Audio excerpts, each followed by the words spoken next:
Ladies and gentlemen. 새로운 시각으로 세상을 봅니다.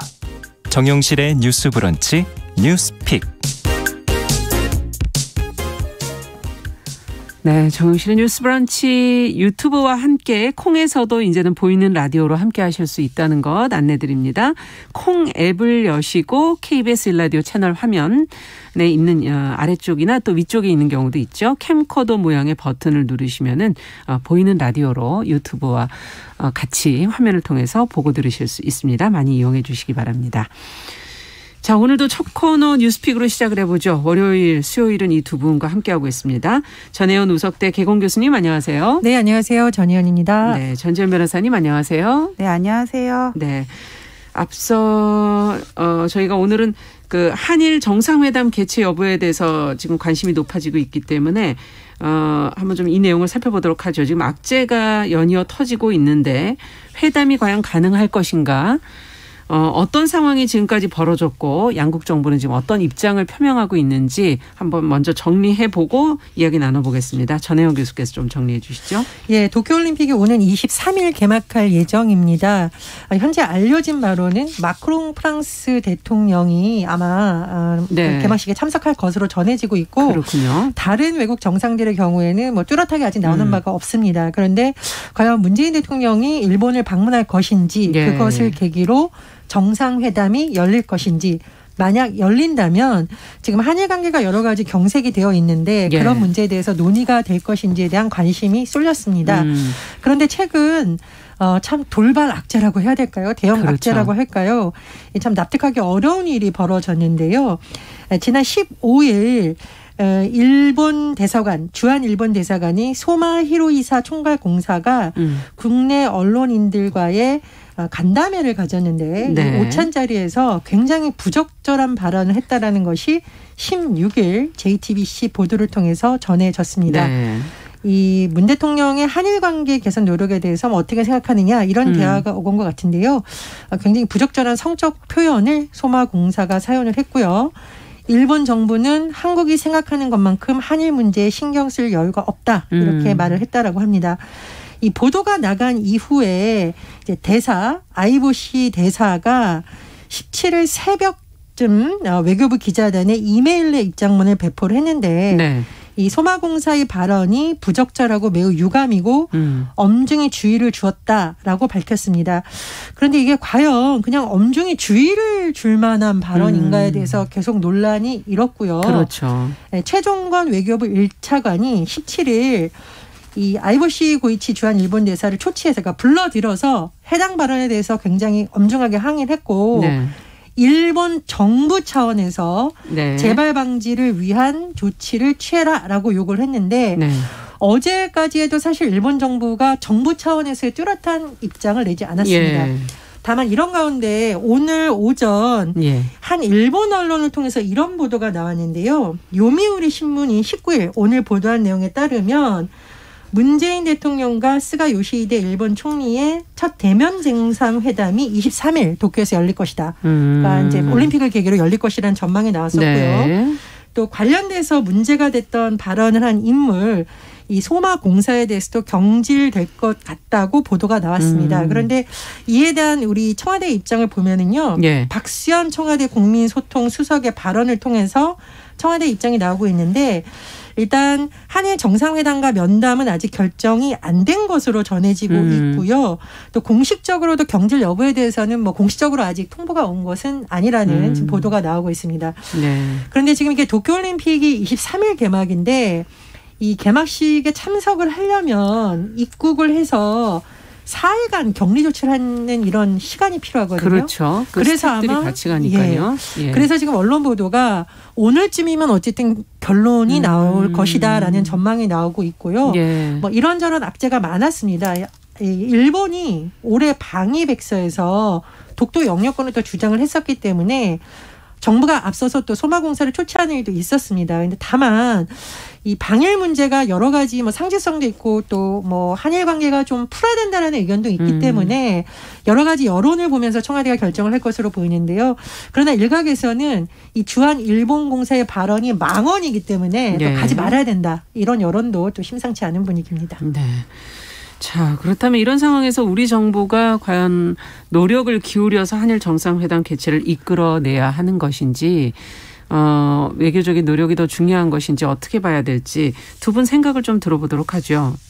전지현 변호사께 먼저 여쭤볼까요? 예, 먼저 그 소마공사 부적절한 발언이요. 외교관의 기본은 의전이랑 매너인데 말인지 막걸리인지 구분도 못하면서 무슨 정신머리로 외교를 하겠다는 건지 일단 좀 이해가 안 가고요. 네. 깜짝 놀랐습니다. 그 발언을 듣고. 그렇죠. 그다음에 이번 문재인 대통령의 일본 방문은 방문만 하고 정상회담을 안 할 수는 없고 방문을 하면 이제 정상회담도 연계돼가 있어야 되는 거잖아요. 네. 근데 남의 집을 방문할 때는 일단 환영받을 준비가 되어 있어야 되는데 지금 보도를 보면은 선수촌에 이순신 현수막을 치웠는데 우길기 반입은 여전히 아직까지는 고수한다는 그런 입장이고요. 예. 그다음에 이 소마 공사에 대한 조치도 경질될 것이다. 그런 보도가 나왔는지는 모르겠지만은 아직까지 진심 어린 사과 없었고 뭐 문 대통령을 향해서 그런 말은 아니다. 막 이렇게 책임을 모면하려는데 급급해 보입니다.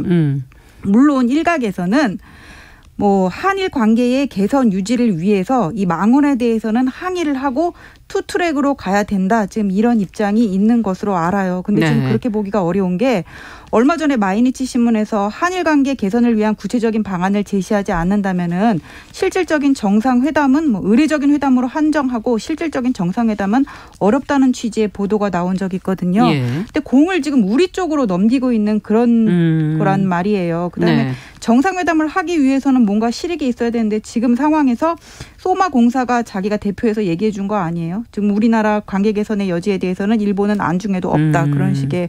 그래서 지금까지는 좀 어렵지 않을까 싶은데 물론 여론을 보고 우리나라가 관계 개선을 위해서 노력을 해야 된다는 거는 전적으로 동의를 합니다.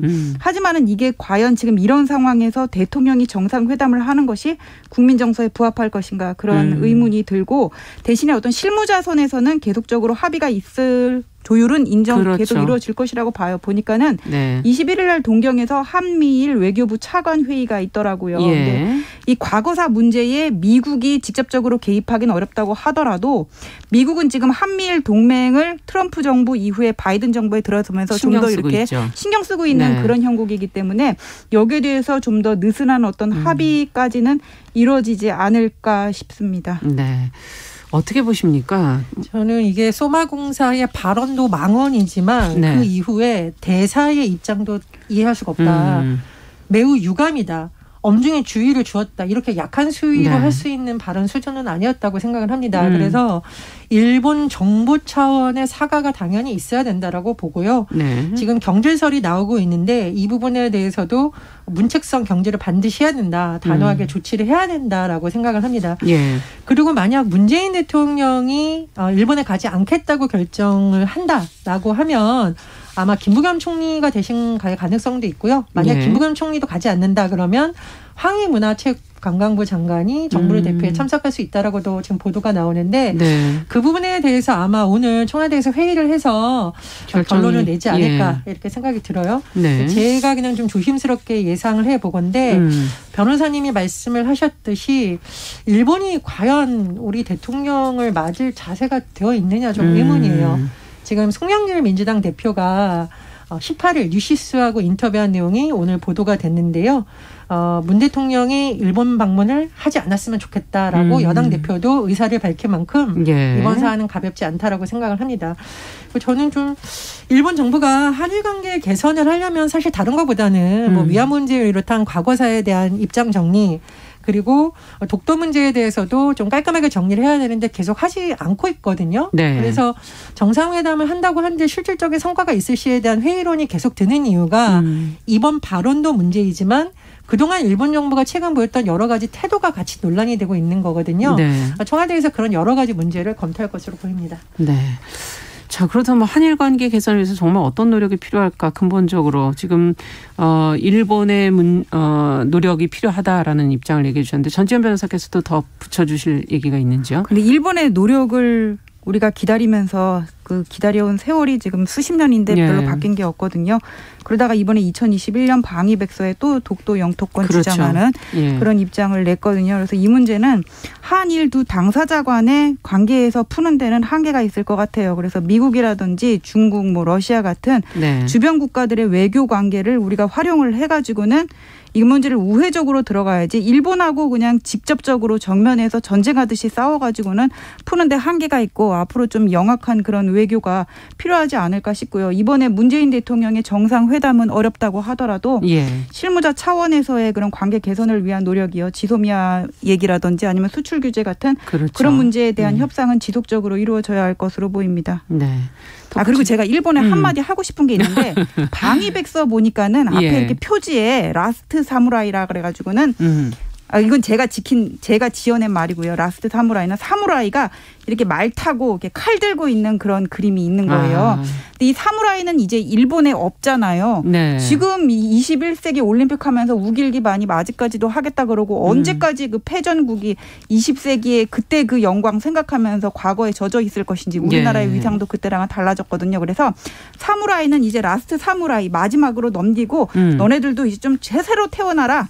그런 의미에서 제가 일본한테 해주고 싶은 말은 라스트 사무라이 좀 이렇게 좀 끝내라. 만들어봤습니다. 마지막으로. 끝내자. 네. 저는 전쟁을 근데 기억하는 그런 세대들이 이제 거의 많이 돌아가시고 사회 자체가 근데 그 전과 달리 더 우경화되는 거 아니냐 이런 지적들도 나오고 있고요. 저도 한마디 하자면 진실을 직시해라 이렇게 얘기를 하고 싶네요. 일본으로서는 여러 가지 한일 관계에 얽힌 여러 가지 문제라든가 강제징용 피해자 문제, 위안부 문제가 참 숨기고 싶은 과거일 수도 있고 직시하기 어려운 과거일 수도 있습니다. 그러나 우리가 독일 사례 많이 얘기를 하잖아요.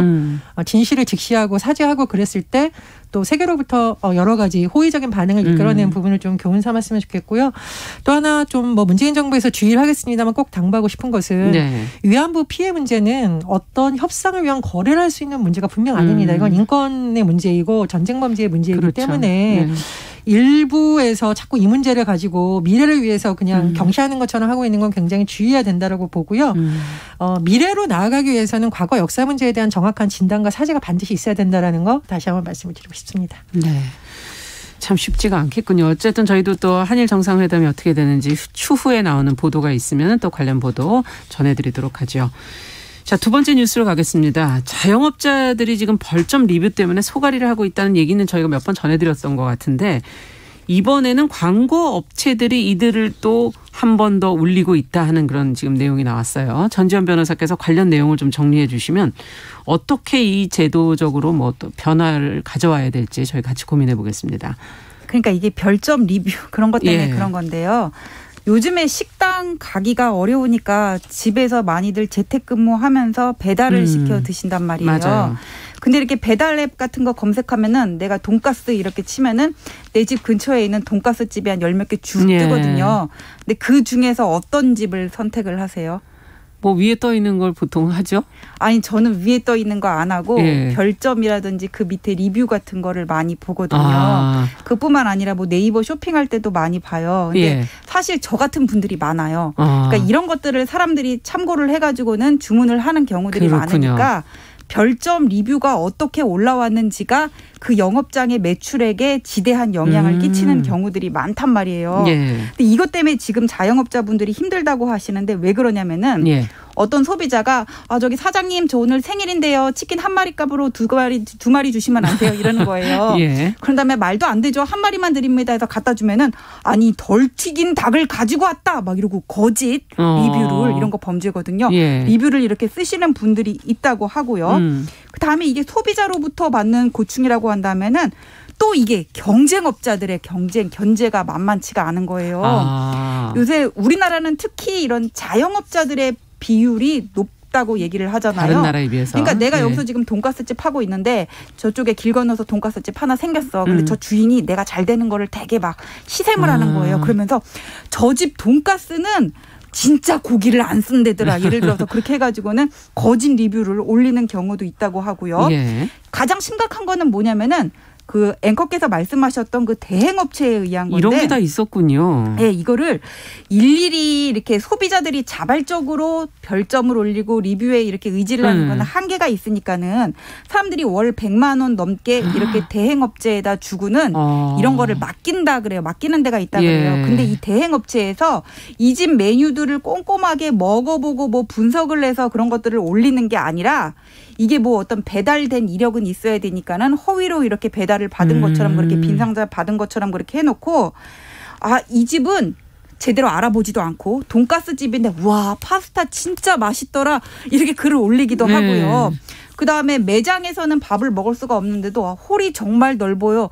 이런 것들을 올려놓는다는 거예요. 그러면 사람들이 보고 이거 리뷰 뻥 아니에요. 이렇게 해가지고 항의를 하고 그 집에서는 또 안 시킬 거 아니에요. 신뢰가 떨어지니까. 그렇죠. 그래서 이거 환불해달라고 이렇게 하면은 또 환불도 즉각 안 되는 또 그런 문제가 있다 그러고 또 하나 이런 대행업체에서 하는 다른 버전은 뭐냐면은 이렇게 안 좋은 댓글 그 집 돈가스 잘 안 튀겨졌어요. 이렇게 안 좋은 제가 계속 돈가스만 얘기를 하네요. 지금 먹고 싶어서 하나 올리면은 이런 댓글 한 개당 3만 원에서 5만 원 정도를 받고 밑에 막 이렇게 좋은 댓글들을 올려가지고는 이걸 막 위로 올려 빨리빨리 올려가지고는 안 보이게 하는 그런 버전도 있다고 하고요. 또 하나는 뭐냐면은 이제 그 사장님들이 다 포기를 했어. 그래가지고는 소비자들한테 직접 리뷰 이벤트를 한다는 거예요. 그러니까 커피 하나 시켰는데 파이 하나 갖다 주면서 좀 좋은 리뷰 좀 달아주세요. 이렇게 또 이렇게 뇌물을 하기도 한다고 하는데 왜 우리가 이런 범죄에 대해서는 많이 들었잖아요. 플랫폼 사업자들은 이렇게 소비자와 사장님들 간에 이렇게 정당한 거래를 이렇게 연결해 주는 역할을 하는데 허위 리뷰가 이렇게 올라오는 거는 그 영업을 플랫폼 업무를 방해하는 거거든요. 맞아요. 이런 거는 형법상 업무 방해죄에 해당할 수 있다는 거 좀 아셨으면 좋겠어요. 근데 이게 뭐 범죄가 되는지는 여기서 지금 중요한 얘기는 아니고 이런 대행 업체들이랑 잘못된 리뷰들 때문에 사장님들이 고통을 받고 있다. 지금 이 얘기를 하고 싶은 겁니다. 네. 그것 때문에 이제 보도가 어떤 고통을 겪고 계시는지를 이제 보도들이 나왔었는데 지난 또 2월에 그래서 민주당 을지로위원회하고 배달앱 업체 악성 리뷰 관련 대책을 논의했다 이런 보도가 나온 적도 있었고 최근에는 방통위에서 지금 가이드라인을 마련해 보겠다 이런 입장을 밝히기도 했었는데요.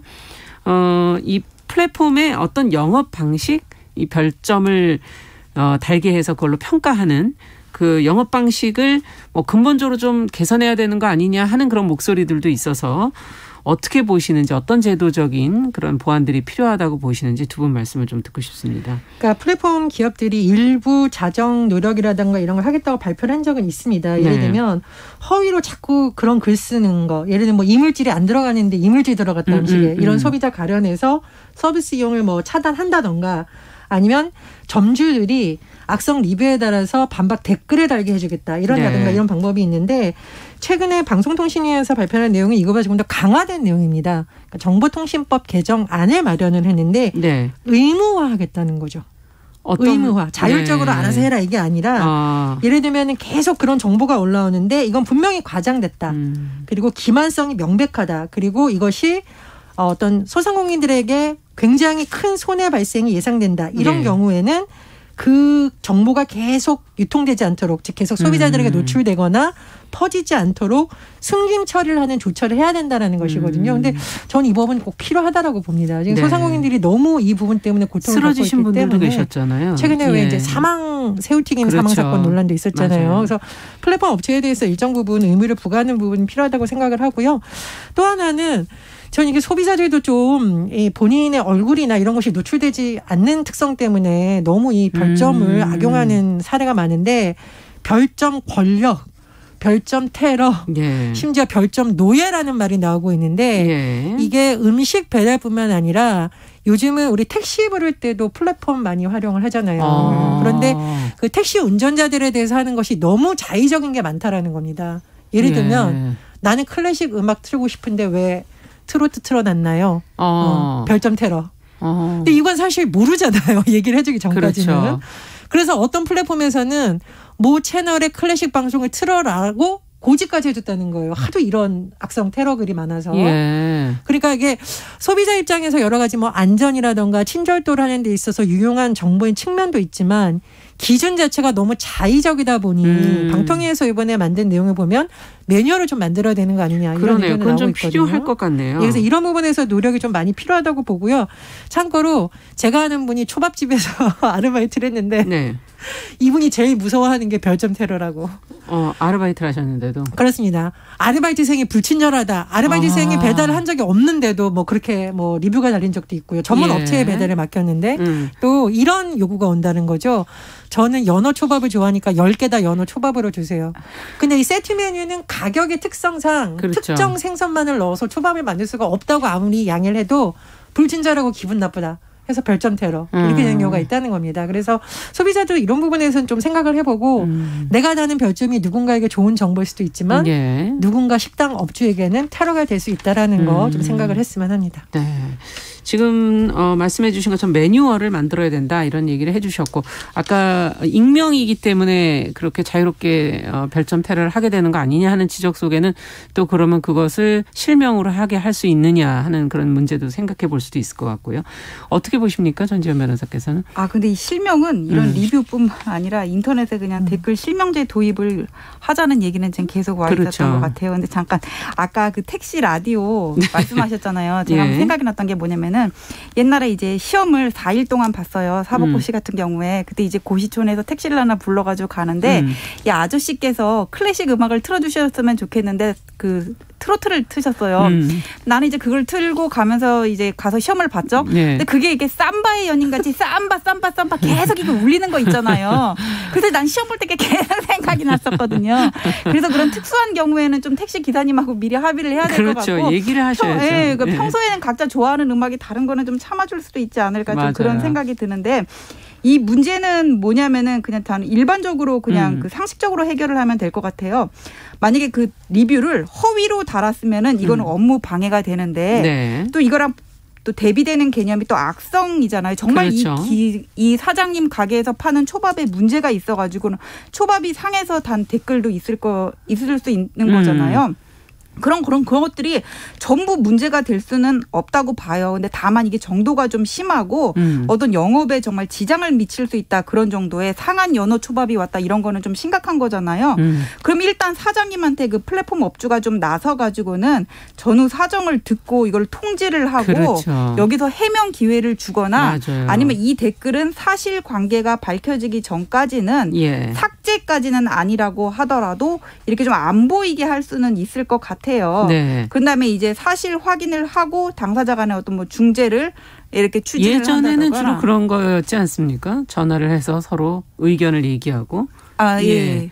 옛날에는 그렇게 했는데 지금은 플랫폼이라는 그런 온라인을 그렇죠. 통해 가지고는 이렇게 맺어지는 관계다 보니까는 플랫폼 사업자가 나서야 되는 방법밖에 없을 것 같고요.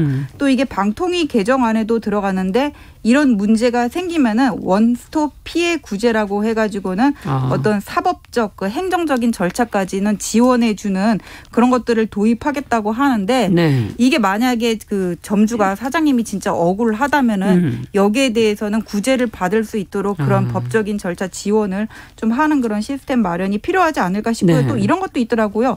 별점 해버리면 사람들이 너무 이게 찍기가 쉽잖아요. 예. 그래서 어느 플랫폼 업체에서 도입을 한 건데 뭐 음식이 맛있다거나 직원이 친절하다거나 이렇게 키워드를 입력하도록 좀 더 그렇게, 구체적으로. 네, 그렇게 바꾸는 데도 있다고 하니까는 이런 것도 참고 사항이 될 수 있지 않을까 싶습니다. 네, 일단 사실관계를 확인해서 해명의 기회를 좀 줘야 되는 거 아니냐. 예, 그때까지 사실관계가 밝혀지기 전까지는 일단 이거는 좀 숨겨놓는 것도 한 방법인 것 같아요. 네. 또 추가해 주실 말씀들이 있는지. 저는 이 플랫폼 업체들이 점점 커지고 많아질 텐데 플랫폼 업체들이 그렇죠. 자원봉사하는 게 아니잖아요. 맞아요. 수익을 내는 거잖아요. 예. 수익을 내면 반드시 책임을 거기서 져야 됩니다. 네. 본인들이. 그러니까 소비자의 알 권리라는 명목하에 이걸 방치하고 있는 것이 아니라 예를 들면 계속 여러 소비자로부터 문제 제기가 되는 식당에 대해서는 사실 플랫폼 업체에서도 점검을 해야 되는 그렇죠. 것이죠. 예. 예, 그런 부분에 노력이 필요하다고 보고요.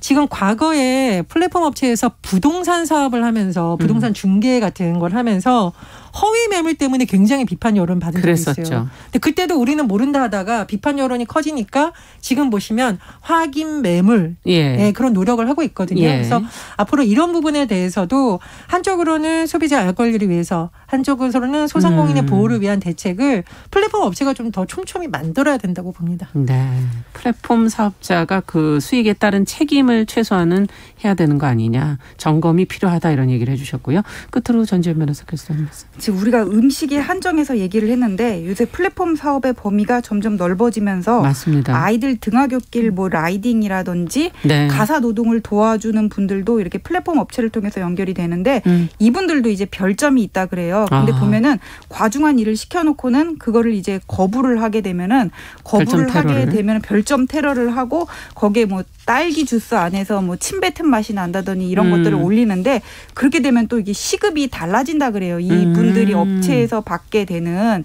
근데 이런 분들은 사장님 대 어떤 소비자의 관계가 아니라 또 중간에 이분은 업체들을 통해서 고용이 됐기 때문에 더 해결이 어려운 문제들이 있거든요. 그래서 여기는 플랫폼 사업자와 그다음에 그런 노동자들을 연결하는 그 중개업도 두 개가 지금은 들어가 있어야 돼가지고 이분들은 또 갑이 아니라 을이기 때문에 더 불이익한 처우를 받을 수밖에 없는 문제가 있어서 음식뿐만 아니라 그럼 이런 경우에는 어떻게 해결할 것인지 불이익한 처우를 받을 것을 어떻게 방지할 것인지의 논의도 같이 이루어져야 될 것 같습니다. 네, 뉴스픽 오늘 전혜연 우석대 개공교수 전지현 변호사 두 분과 함께 이야기 나눠봤습니다. 말씀 잘 들었습니다. 감사합니다. 감사합니다. 네, 정용실의 뉴스 브런치 듣고 계신 지금 시각 10시 32분이고요. 라디오 정보센터 뉴스 듣고 오죠.